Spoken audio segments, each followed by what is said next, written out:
Hello everyone. Admission of a new partner में हम लोग accounting treatment of goodwill on the admission of new partner मतलब नए साझेदार के प्रवेश के समय ख्याति का लेखांकन व्यवहार, इस पर हम चर्चा कर रहे थे। मैंने आपको बताया था कि अगर नया पार्टनर गुडविल का अमाउंट ओल्ड पार्टनर्स को प्राइवेटली पे करता है, निजी रूप से देता है, व्यक्तिगत तौर पर देता है, तो फर्म के बुक्स में इसके लिए कोई भी जर्नल एंट्री पास नहीं किया जाता। इसके अलावा मैंने बताया कि अगर नया पार्टनर प्रीमियम यानी कि अपने हिस्से की गुडविल का पैसा कैश में लाता है तो उसमें दो कंडीशंस है। एक तो है कि जिस गुडविल को नया पार्टनर कैश में लाता है उसको बिजनेस में रिटेन किया जाए, रोक कर रख लिया जाए, या उसको बिजनेस से विड्रॉ कर लिया जाए। नया पार्टनर जब गुडविल का पैसा कैश में लाता है तो एक एंट्री होता है गुडविल का अमाउंट लाने का, और फिर उस गुडविल को जिसको कि नया पार्टनर कैश में लेकर आया, ओल्ड पार्टनर्स के बीच में उनके सैक्रिफाइस के रेशियो में बांट दिया जाता है। आज हम इस पर एक प्रैक्टिकल प्रॉब्लम डिस्कस करते हैं। क्वेश्चन है, A, B and C are partners sharing profits in the ratio of 5:3:2। A, B तथा सी 5:3:2 के अनुपात में लाभ बांटते हुए साझेदार हैं। दे एडमिट डी इनटू पार्टनरशिप। उन्होंने डी को साझेदारी में प्रवेश दिया। The new profit sharing ratio of partners is 3:2:2:3। साझेदारों का नया लाभ विभाजन अनुपात 3:2:2:3 है। D brings ₹1,50,000 as capital and ₹60,000 as goodwill.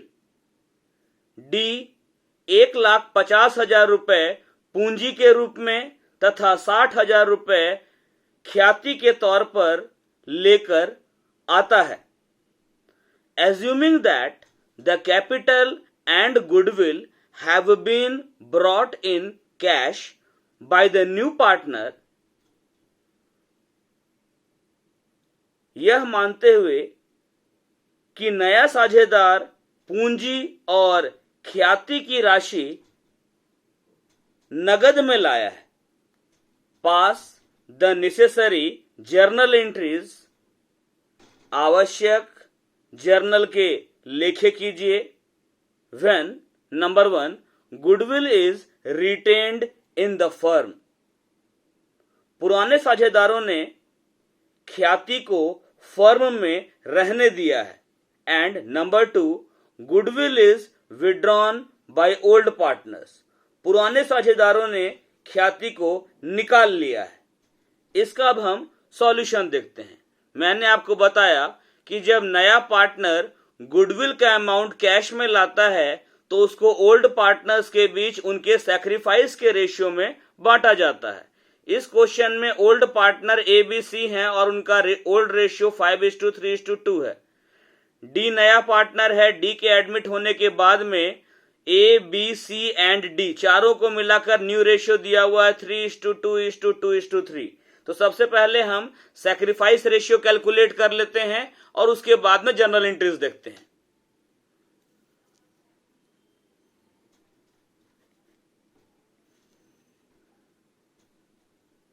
क्योंकि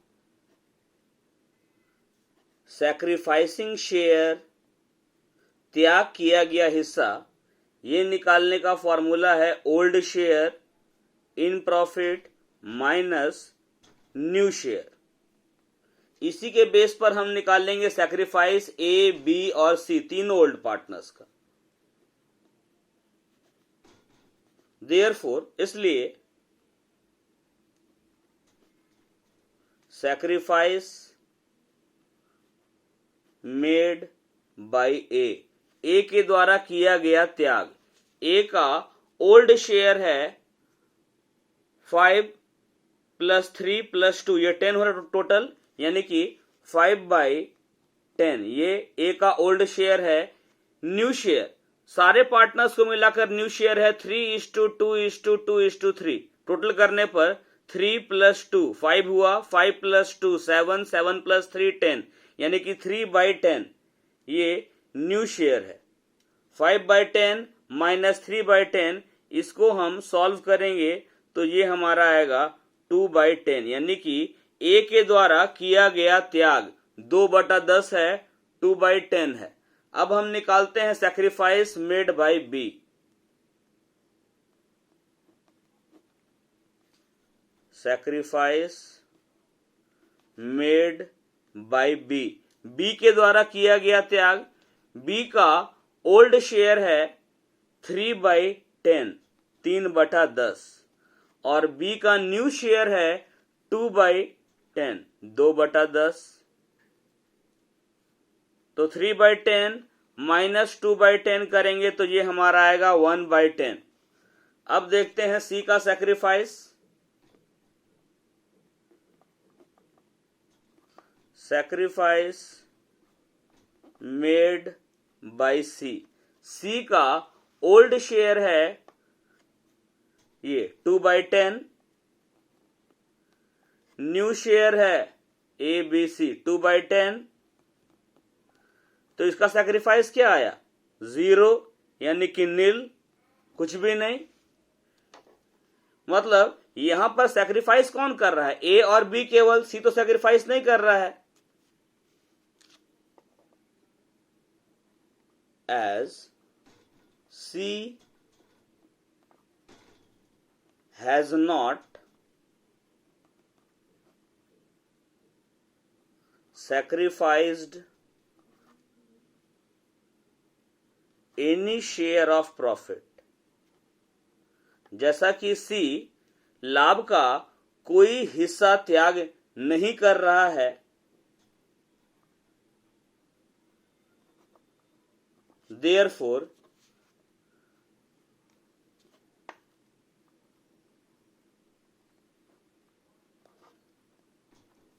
sacrifice ratio of A and B, A और बी का सैक्रिफाइस रेशियो, ए का सैक्रिफाइस है आपका 2/10, बी का सैक्रिफाइस 1/10, 2/10 = 1/10, चूंकि दोनों का डिनोमिनेटर इक्वल है तो सैक्रिफाइस रेशियो आया 2:1।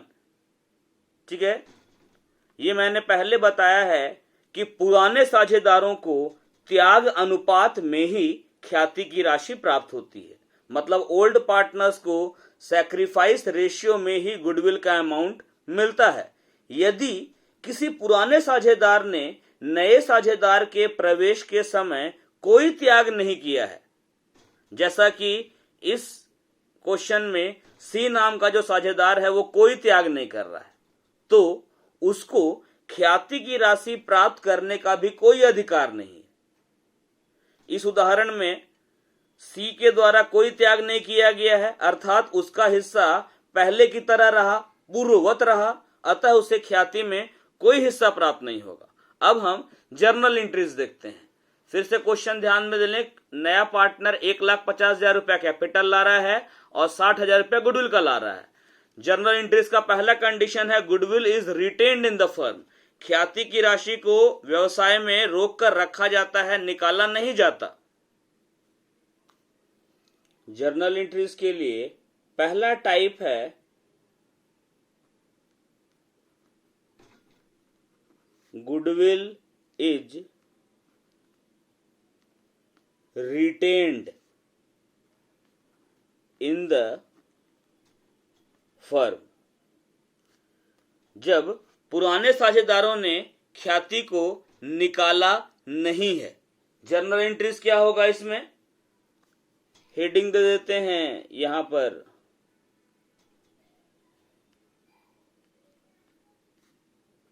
Books of firm. फर्म के बुक्स में फर्म कौन है, यहां पर A B C and D.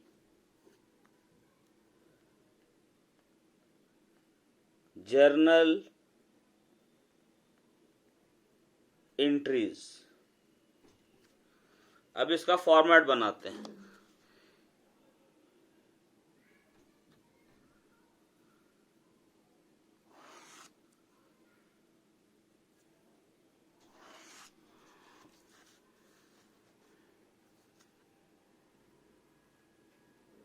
ये डेट के लिए कॉलम बना लिया,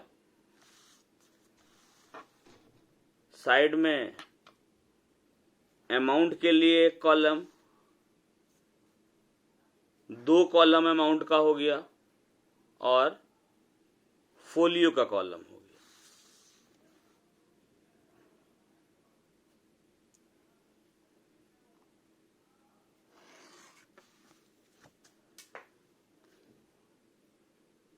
यहां आएगा डेट,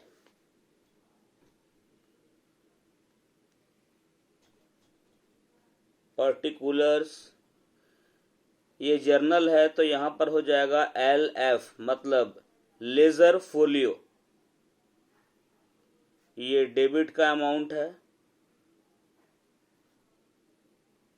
और ये क्रेडिट अमाउंट। जर्नल एंट्रीज में 5 कॉलम होता है, date, particulars, ledger folio, debit amount, credit amount. और अमाउंट जिस यूनिट में मतलब कि ये रुपीज में है वो हमने मेंशन कर दिया। अब इसका जर्नल एंट्री हम पास करेंगे। इस क्वेश्चन में कोई डेट नहीं था, हम डेटा कॉलम ब्लैंक छोड़ देंगे। अब नया पार्टनर जो है वो उसका नाम है डी और वो 1,50,000 रुपया कैपिटल ला रहा है। पहला एंट्री उसी या करते हैं। हम इस क्वेश्चन को सॉल्व करते टाइम अलग अलग एंट्री पास कर रहे हैं। Bank account debit to D's capital account. नया पार्टनर डी जो है वो 1,50,000 रुपया कैपिटल लेकर आ रहा है। नरेशन लिख लेते हैं, being cash brought in by D as his capital. नया पार्टनर डी जो है वो कैपिटल के तौर पर 1,50,000 रुपया लाया। अब नया पार्टनर 60,000 रुपया गुडविल के लिए भी ला रहा है। इसके लिए एंट्री हम पास करते हैं। कैपिटल लाने का एंट्री हो गया, गुडविल लाने का। बैंक अकाउंट डेबिट टू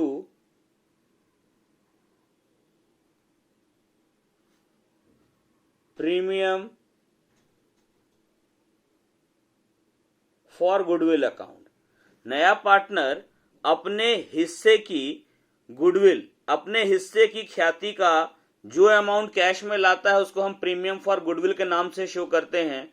60,000 रुपया यहां पर ला रहा है नया पार्टनर गुडविल के लिए। नरेशन इसका, being cash brought in by D as his share of goodwill। नया पार्टनर कैपिटल ले आया, गुडविल ले आया।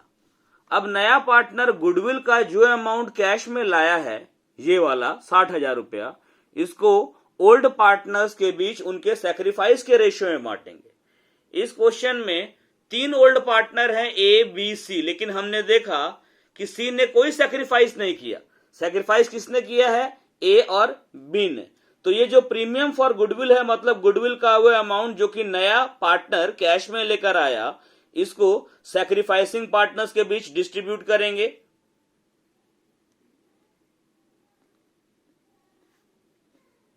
Premium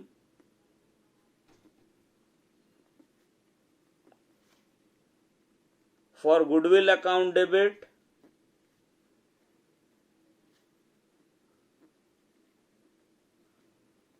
S capital account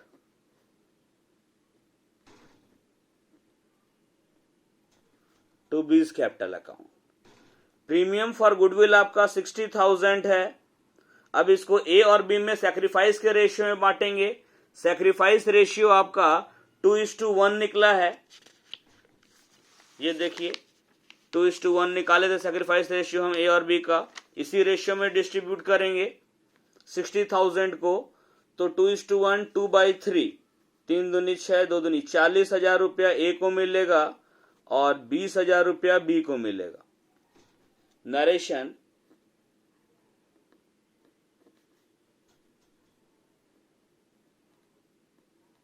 being premium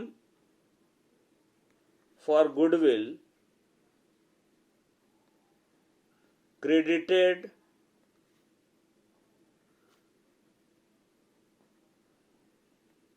to old partners in their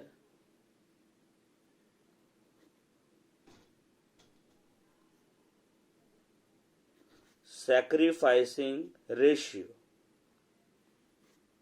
that is 2:1। बांट दी हम लोग प्रीमियम फॉर गुडविल को। ये हमारा पहला कंडीशन सॉल्व हो गया जब गुडविल को फर्म में बिजनेस में रिटेन किया जाए, गुडविल के अमाउंट को रोक कर रखा जाए। जो दूसरा वाला कंडीशन है goodwill is withdrawn by old partners, इसको हम अगले क्लास में देखेंगे। आज के लिए इतना ही। नया पार्टनर कैपिटल लेकर आया, उसका एंट्री पास किए, bank account debit to D's capital account 1,50,000। नया पार्टनर अपने हिस्से का गुडविल लाया, bank account debit to premium for goodwill account. अब नया पार्टनर जो गुडविल लेकर आया, इसको ओल्ड पार्टनर्स के बीच में उनके सैक्रिफाइस के रेशियो में डिस्ट्रीब्यूट किए। Premium for goodwill account debit to A B, to A's capital to B's capital. Sacrifice का रेशियो 2:1 आया था।